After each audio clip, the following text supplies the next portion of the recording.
Opening hours with MyFin. മാർക്കറ്റിൻ്റെ technical details ആണ് അറിയേണ്ടത്. മാർക്കറ്റിൻ്റെ കൂടുതൽ ടെക്നിക്കൽ ഡീറ്റെയിൽസുമായിട്ട് ഹാർനസ് ഫിനിൻ്റെ ചീഫ് ഇൻവെസ്റ്റ്മെൻറ്റ് സ്ട്രാറ്റജിസ്റ്റ് ആയിട്ടുള്ള അനീഷ് ചന്ദ്രൻ CV ഇപ്പോൾ നമ്മളോട് ജോയിൻ ചെയ്യുന്നതായിരിക്കും. Aneesh sir, good morning and welcome to opening hours. Good morning sir, ആദ്യം തന്നെ സാറിനോട് ചോദിക്കാനായിട്ടുള്ളത് നിഫ്റ്റി 50യെ സംബന്ധിച്ചിടത്തോളം തന്നെയാണ്. നിഫ്റ്റി നിലവിൽ ഇപ്പോൾ പരിശോധിക്കുകയാണെങ്കിൽ ഏകദേശം ഒരു 0.5% മുകളിലുള്ള ഒരു നേട്ടത്തിലേക്ക് കടന്നിട്ടുണ്ട്. 25,177 എന്ന് പറഞ്ഞൊരു നിരക്കിലാണ് ട്രേഡിംഗ് നടന്നുകൊണ്ടിരിക്കുന്നത്. നിലവിൽ ഇപ്പോൾ നിഫ്റ്റിയെ സംബന്ധിച്ചിടത്തോളം പരിശോധിക്കുമ്പോൾ ശ്രദ്ധിച്ചിരിക്കേണ്ട ഒരു ടെക്നിക്കൽ ലെവലുകൾ ഏതൊക്കെയായിരിക്കും? കഴിഞ്ഞ 3 ദിവസമായിട്ട് നമ്മൾ നോക്കുകയാണ്. ടെക്നിക്കലി നമുക്ക് പറയാം 25,000 മുകളിലാണ് ക്ലോസിംഗ് ഒക്കെ വന്നിരിക്കുന്നത് എന്ന് പറയാം. ഒരു ടെക്നിക്കൽ കുഷൻ അതായത് ഒരു സപ്പോർട്ട് നമുക്ക് 25,000 കിട്ടുന്നുണ്ട്. ഇവിടെ നിന്ന് ഒരു റിക്കവറി, കാരണം ഒരു വീക്ക് സ്റ്റാർട്ടാണ്. അതുപോലെ തന്നെ വലിയൊരു ഇവന്റ് നമ്മളെ സംബന്ധിച്ചിടത്തോളം ഫ്രണ്ടിൽ നിൽക്കുന്നുണ്ട്. ആ ഒരു ഇവന്റ് വീക്ക് എന്നുള്ള നിലയിലും പുതിയ എക്സ്പെക്ടേഷൻസ് ഒക്കെ വരുന്ന നിലയിലൊക്കെ തന്നെ ഇവിടെ നിന്ന് ഒരു റിക്കവറിക്കുള്ള സാധ്യതയാണ് ഇന്ന് കാണുന്നത്. പ്രത്യേകിച്ച് ഇൻട്രാഡേയിൽ എനിക്ക് തോന്നുന്ന ഒരു വലിയൊരു മൂവ്മെന്റ്സ് വരാനുള്ള സാധ്യത ഉണ്ട്. നമുക്ക് തള്ളിക്കളയാനായിട്ട് കഴിയില്ല. ഫസ്റ്റ് ഹാഫ് കഴിഞ്ഞാൽ സെക്കൻഡ് ഹാഫിലേക്ക് കുറച്ചുകൂടെ സ്പീഡ് കൈവരിക്കുമെന്നാണ് എനിക്ക് തോന്നുന്നത് നമ്മുടെ നിഫ്റ്റിയിൽ. അപ്പോൾ അവിടെ നിന്ന് പോവുകയാണെങ്കിൽ 25,450 ഇതിനെ കൊണ്ട് എത്തിക്കാനുള്ള സാധ്യതയുണ്ട്. 25,000 തന്നെ നമ്മളെ ഒരു സപ്പോർട്ട് ലെവലാക്കി വെച്ചാൽ ഒരു 25,450 വരികയാണെങ്കിൽ വലിയ നല്ലൊരു മൂവ്മെന്റ്സ് ആയിരിക്കാം വരാനുള്ള സാധ്യത. ഇന്നും അടുത്ത ദിവസങ്ങളിലൊക്കെ തന്നെ സെക്കൻഡ് ഹാഫിലൊക്കെ വലിയ മൂവ്മെന്റ് വരുമെന്നാണ് ഞാൻ പ്രതീക്ഷിക്കുന്നത്. അപ്പൊ അതുകൊണ്ട് ഒരു പോസിറ്റീവ് വ്യൂ ഇന്നത്തേക്കും ഒരു നെക്സ്റ്റ് ഡേയ്സിലേക്കും ഈ ഒരു വീക്കിലേക്കും പൊതുവെ മെയിൻറ്റെയിൻ ചെയ്യുന്നത് നല്ലതായിരിക്കുമെന്നാണ് എനിക്ക് തോന്നുന്നത്. എല്ലാം നമ്മളുടെ നേരത്തെ പറഞ്ഞ ഫണ്ടമെന്റൽസ് വ്യൂ എല്ലാം കൂടെ തീർച്ചയായും. അടുത്തായിട്ട് നിഫ്റ്റി ബാങ്കിനെ സംബന്ധിച്ചിടത്തോളമാണ്. നിഫ്റ്റി ബാങ്ക് പരിശോധിക്കുകയാണെങ്കിലും നിഫ്റ്റി 50 പോലെ തന്നെ ഏകദേശം സമാനമായ രീതിയിലുള്ള ഒരു പ്രകടനം തന്നെയാണ് രേഖപ്പെടുന്നത്. നിഫ്റ്റി ബാങ്ക് പരിശോധിക്കുകയാണെങ്കിലും ഇന്നിപ്പോൾ ഉണ്ടായിരിക്കുന്ന ഈ ഒരു പോസിറ്റീവ് മൊമെന്റം തുടരും എന്ന് തന്നെയാണോ കാണാൻ സാധിക്കുന്നത്? തീർച്ചയായിട്ടും ബാങ്കിൽ വലിയ നെഗറ്റിവിറ്റി നമുക്ക് വന്നിട്ടുണ്ടായിരുന്നില്ല. ചെറിയ പ്രോഫിറ്റ് ബുക്കിംഗ് ഒക്കെയാണ്. അത് ഹെൽത്തി ആയിട്ടുള്ള ഒരു കറക്റ്റീവ് ആക്ഷൻസ് ആയിട്ട് മാത്രം കണ്ടാൽ മതി. ഇവിടെ നിന്ന് മുകളിലോട്ട് പോകാനാണ്. കാരണം ഇത്രയും ദിവസം നമ്മുടെ PSU ബാങ്ക്സ് ആയിരുന്നു ലീഡ്. ഇപ്പോൾ ബാങ്ക്സ് കൂടെ, കാരണം വെയിറ്റേജ് കൂടുതൽ പ്രൈവറ്റ് ബാങ്ക്സ് ആണ്. പ്രൈവറ്റ് ബാങ്ക്സിന്റെ പല ചാർട്ടുകളിലും ഒരു റിക്കവറി മോഡും ഒരു പോസിറ്റീവ് ആയിട്ടുള്ള മൊമെന്റവും ഒക്കെ വരുന്നുണ്ട്. നമ്മളത് ഓൾറെഡി കാണുന്നുമുണ്ട്. അപ്പൊ ഇത് തീർച്ചയായിട്ടും ഇതിനെ മുന്നോട്ട് കൊണ്ടുപോകാൻ സഹായിക്കുമെന്ന് തന്നെ എനിക്ക് തോന്നുന്നത്. അറൌണ്ട് 57,000 അടുത്തൊക്കെയാണ് ഇപ്പോൾ വരുന്ന സപ്പോർട്ടെങ്കിൽ പോലും നമുക്ക് ഒരു 59,60,000 വരാനുള്ള സാധ്യത തള്ളിക്കളയാൻ കഴിയില്ല. ഈ നേരത്തെ പറഞ്ഞതുപോലെ ഇന്നും അടുത്ത ദിവസങ്ങളിലൊക്കെ തന്നെ ഒരു പോസിറ്റീവ് മൊമെന്റം കണ്ടിന്യൂ ചെയ്യാനുള്ള സാധ്യതയുണ്ട്. കാരണം ബാങ്ക് ഒരു ലീഡിംഗ് ഇൻഡിക്കേറ്റർ ആണ്. അപ്പോൾ അതുകൊണ്ട് തീർച്ചയായിട്ടും ഇതൊരു ലീഡ് ചെയ്തു പോകും. ഈ ഒരു ലീഡ് തന്നെ ആയിരിക്കും നിഫ്റ്റിയിലേക്ക് വരുന്നത് എന്നാണ് എനിക്ക് തോന്നുന്നത്. Good morning Aneesh. Good morning Aneesh. ഇന്ന് നമ്മൾ നിഫ്റ്റിയിലെ ടോപ്പ് ആയിട്ടുള്ള ഗെയിനേഴ്സ് നമ്മൾ നോക്കുകയാണെങ്കിൽ axis bank, Adani enterprises, Adani ports, Hindalco industries. ഇപ്പോൾ അഡാനിയുടെ സ്റ്റോക്സ് നമുക്കറിയാം, വെള്ളിയാഴ്ച US ഒരു ന്യൂസ് വന്നതുകൊണ്ട് അതിനകത്ത് നല്ല രീതിയിലൊരു സെല്ലിംഗ് വന്നത്. അപ്പോൾ ഒരു പുൾ ബാക്ക് റാലി നടക്കുക എന്നുള്ളത് സ്വാഭാവികം. ബട്ട് അൾട്രാടെക് സിമെൻറ്റ് നല്ല റിസൾട്ട് ആയിരുന്നു എന്നുള്ളത് കൂടാതെ തന്നെ ഏതാണ്ട് നിയർലി 3%, അതിൽ 2.5%, 3% ഇടയ്ക്ക് സ്റ്റോക്ക് അപ്പാണെന്നുള്ള ഈ അൾട്രാടെക്കിൻ്റെ കാര്യം ഫണ്ടമെൻ്റലി നമ്മൾ നോക്കാൻ നേരത്തെ, അതായത് അതിൻ്റെ ഇൻവെസ്റ്റ്മെൻറ്റ് ഫേസ് ഒക്കെ കഴിഞ്ഞ് ഇനി വലുതായിട്ട് ക്യാപിറ്റൽ അവർക്ക് ഇറക്കേണ്ട കാര്യമില്ല. ഇനി ഇവിടുന്ന് അവർ കപ്പാസിറ്റിയൊക്കെ എക്സ്പാൻഡ് ചെയ്തിട്ട് ഇനിയുള്ള സൈക്കിളിൽ അവർക്കൊരു മാർജിൻ എക്സ്പാൻഷൻ വരാനുള്ള സാധ്യതകൾ നിലനിൽക്കുമ്പോഴാണ് ഈ ഒരു നല്ല റിസൾട്ട് വന്നതെന്നുള്ള. അപ്പോൾ തീർച്ചയായിട്ടും ശരിക്കും പറഞ്ഞാൽ ഇനി അങ്ങോട്ടുള്ള സൈക്കിളിൽ, സ്റ്റോക്ക് മാർക്കറ്റിൻ്റെ സൈക്കിളിൽ ഇതേപോലെയുള്ള ബിസിനസ്സുകൾക്ക് അല്ലെങ്കിൽ സ്റ്റോക്സിന് നല്ല രീതിയിലുള്ള പെർഫോമൻസ് വരാനുള്ള സാധ്യതകളുണ്ട്. ഇത് റെക്കമെൻഡേഷനായിട്ട് പറയല്ല, ഫണ്ടമെൻ്റൽ ആയിട്ട് നമ്മളൊന്ന് നോക്കുമ്പോൾ കാണുന്നത്.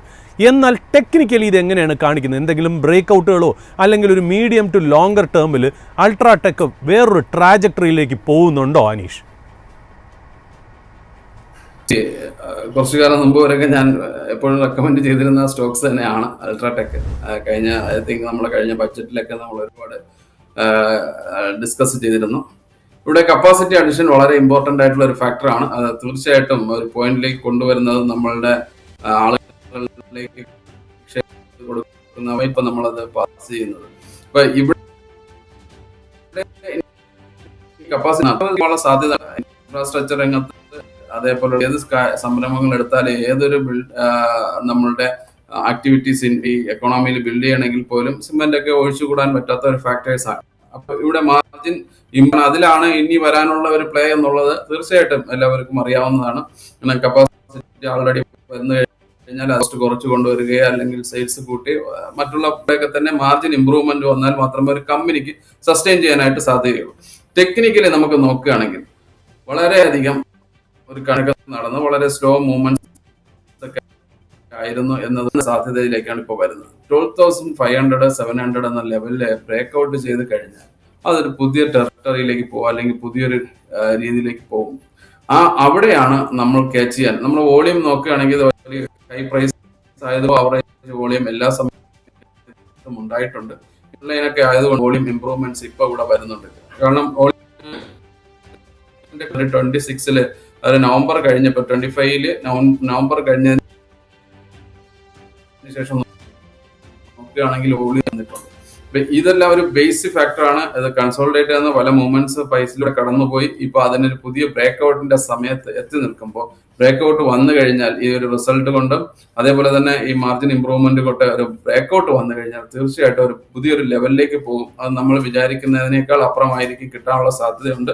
അതിനുള്ള എല്ലാ ഫേവറബിൾ ഘടകങ്ങളും ഇപ്പോഴുണ്ട്. അപ്പൊ ഇനി മാർജിനിൽ കാരണം മാർജിനും കോസ്റ്റ് കൺട്രോളും ഒക്കെ നടത്തി തീർച്ചയായിട്ടും ഒരു നല്ലൊരു മൂവ്മെന്റ്സിലേക്ക് പോവാം. ഇമ്മീഡിയറ്റ്ലി എനിക്ക് പറയാൻ കഴിയുന്നത് ഒരു 14,000 15 ആണ് ടെക്നിക്കലി പറയാൻ കഴിയുന്നത്. അതിന് പോകാനുള്ള സാധ്യത ഒരു ഷോർട്ട് ടു ലോങ് ടേം ട്രെൻഡിൽ നമുക്ക് എക്സ്പെക്ട് ചെയ്യാം. അടുത്തായിട്ട് India European union free trade agreement ഇപ്പോൾ വരാൻ വേണ്ടിയിട്ട് പോവുകയാണ്. ഈ ഒരു അവസരത്തിൽ പരിശോധിക്കുകയാണെങ്കിൽ നിലവിൽ വളരെ ഇമ്പോർട്ടൻ്റ് ആയിട്ടുള്ള ഒരു സെക്ടർ എന്ന് പറയുന്നത് ടെക്സ്റ്റൈൽസ് മേഖല തന്നെയാണ്. അതുകൊണ്ട് തന്നെ നിലവിൽ ഇപ്പോൾ നോക്കുകയാണെങ്കിൽ ഗോകുൽദാസ് എക്സ്പോർട്സ് പരിശോധിക്കുകയാണെങ്കിലും വെൽസ്പൺ ലിവിംഗ് പരിശോധിക്കുകയാണെങ്കിലും ഈ രണ്ട് ഓഹരികളെ സംബന്ധിച്ചിടത്തോളമുള്ള ശ്രദ്ധിച്ചിരിക്കേണ്ട ഒരു ടെക്നിക്കൽ ലെവലുകൾ ഏതൊക്കെയായിരിക്കും? വെൽസ്പൺ ലിവിങ്ങിനെ കുറിച്ച് പറയുകയാണെങ്കിൽ തീർച്ചയായിട്ടും അതൊരു കൺസോൾട്ടേഷൻ ആണ്. നമ്മള് 110 160 50 ഇപ്പൊ ഇവിടെ നിന്ന് എനിക്കൊരു വോളിയത്തിലൊന്നും വലിയ ഇമ്പ്രൂവ്മെന്റ്സ് ഇപ്പൊ കാണുന്നില്ല. നമ്മളൊരു വെയിറ്റ് ചെയ്യുന്ന ഒരു സ്ട്രാറ്റജി ആയിരിക്കും നല്ലതെന്നാണ് എനിക്ക് തോന്നുന്നത്. ഈ ചാർട്ടില് ഇമ്പ്രൂവ്മെന്റ്സ് വരണമെങ്കിൽ ഇമ്പ്രൂവ്മെന്റ്സ് വരണം. ആ ഒരു ഇമ്പ്രൂവ്മെന്റ്സ് ഇപ്പൊ കഴിഞ്ഞ ഒരു വർഷത്തോളമായി വളരെയധികം കൺസോൾട്ടേഷൻ ഉണ്ട്. കുറച്ചു കാലം കൂടെ അത് തുടരുമെന്നാണ് എനിക്ക് തോന്നുന്നത്. 150 എബോവ് ആണ് ഒരു കൺസോൾട്ടേഷൻ ബ്രേക്ക് ഔട്ട് എന്ന് പറയുന്നത്. 110 ആണ് അടുത്തൊരു നല്ലൊരു സപ്പോർട്ടായിട്ട് ആക്ട് ചെയ്യുന്നത്. അപ്പൊ ഇതിപ്പോ സപ്പോർട്ട് ലെവലിന്റെ അടുത്താണ്.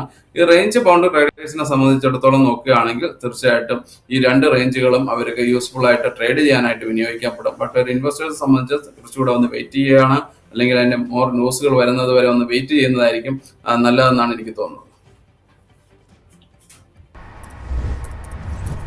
താങ്ക് യു അനിൽ സാർ, മാർക്കറ്റിനെ സംബന്ധിച്ചിടത്തോളം ഇത്രയും ടെക്നിക്കൽ ഡീറ്റെയിൽസ് പങ്കുവച്ചതിന്. Okay, thank you so much.